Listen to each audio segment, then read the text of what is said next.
Mackenzie Johnston with Cattle News Central, bringing you your August 24th cattle industry headlines. Brought to you by 4T Ag Insurance, your go-to contractor for ag insurance. Colt Tritt, he owns and operates 4T Ag. He is a one-man show, and he himself ranches, so he understands all the risks that go along with the livestock industry. They offer LRPs on both fed and feeder cattle. They offer PRF insurance and just about any other insurance option out there. If you want to learn more about what they have to offer, head on over to www.4taginsurance.com. That is the number 4, taginsurance.com. We are also sponsored by Circle 5 Cow School. If you want to learn how to preg check your own cows or start AIing, Circle 5 Cow School is definitely the way to go. Almost every week, they are hosting classes somewhere between Texas and Tennessee. They do a fantastic job. If you want to check out their schedule, head on over to www.circle5cowschool.com. That is the number 5 in there. Or you can go ahead and just give them a follow on Facebook. Meeting Place has reported, according to the latest Drought Monitor, the southern part of the U.S. has been swallowed up with drought. Almost 85% of that region is now considered to be abnormally dry to exceptionally dry. Keep in mind, this latest drought monitor is not factoring in the incredible rains that they have been getting down there recently. So for the entire continental U.S., 66.6% of lands are categorized as abnormally dry or exceptionally dry. That's up from 55.6% last year. More bad news surrounding the drought comes with pasture conditions. According to USDA, 52% of U.S. pastures are rated poor or very poor, and that's up from 44% a year ago and from the 5-year average of 24%. However, thank goodness, pasture conditions are not terrible everywhere. So down in the South, 76% of pastures are poor or very poor. That's up from 14% a year ago. But keep in mind, like I just said, hopefully we see those numbers drop off significantly with the moisture they've been getting. Out in the western part of the United States, only 31% of their pastures are rated poor or very poor. That's down from 67% a year ago. There have been various industry experts talk about the drought that is affecting our industry. However, a notable statement was recently made by Daryl Peel. He is with OSU. He said the current drought may cause the beef industry to see the largest single-year beef cow herd decrease in more than 35 years. This update is also sponsored by AgRisk Advisors. They manage your risk so you can manage your operation.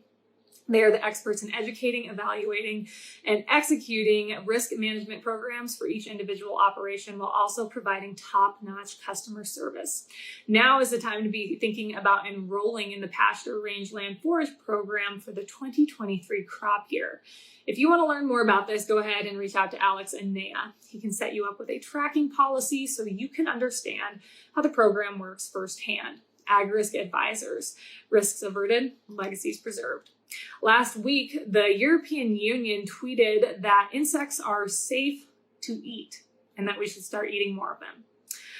So this isn't groundbreaking news when it comes to the EU. Last December, they said 3 types of bugs were certified as food fit for human consumption. Those bugs include house crickets, yellow mealworms, and grasshoppers. The bugs are permitted to be sold in frozen, dried, and powdered forms. So the EU, they are obviously pushing this agenda, and they think it's going to save our environment. According to the EU, insects have a high feed conversion efficiency. They create less greenhouse gas emissions. They use less water in arable lands, and insect-based bioconversion reduces food waste. So they're all about this. And we know that there are people around the world that eat bugs, but the reason they eat bugs is because they are stricken with extreme poverty. They don't have anything else. Bugs are dirty. They carry disease. They are the last thing I want to eat. But keep in mind, the majority of agriculture here in America is found in red states. And if you look around the world, those in agriculture, I say the majority of those folks are conservative. And conservatives are disliked far and wide right now.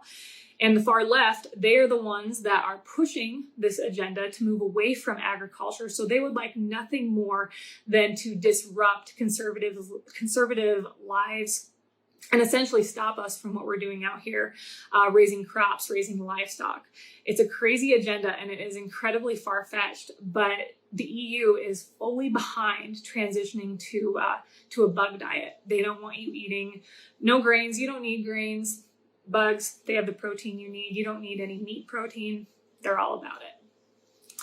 Fox Business has reported steak prices fell last month as consumers are beginning to shift their protein preferences to lower priced options as inflation continues to squeeze grocery budgets. Labor data from last month showed the price of steak fell 1.5% on an annualized basis, and it also was down 1% from June.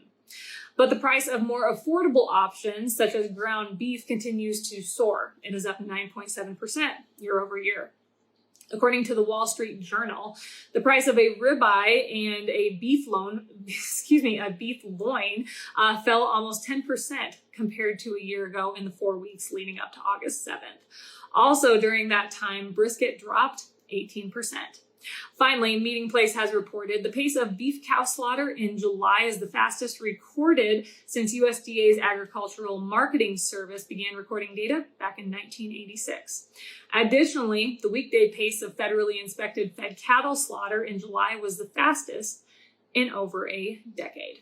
That is all I have for you guys this morning. I hope everyone's week is rolling right along. You guys have yourself a great day. I'll catch you later.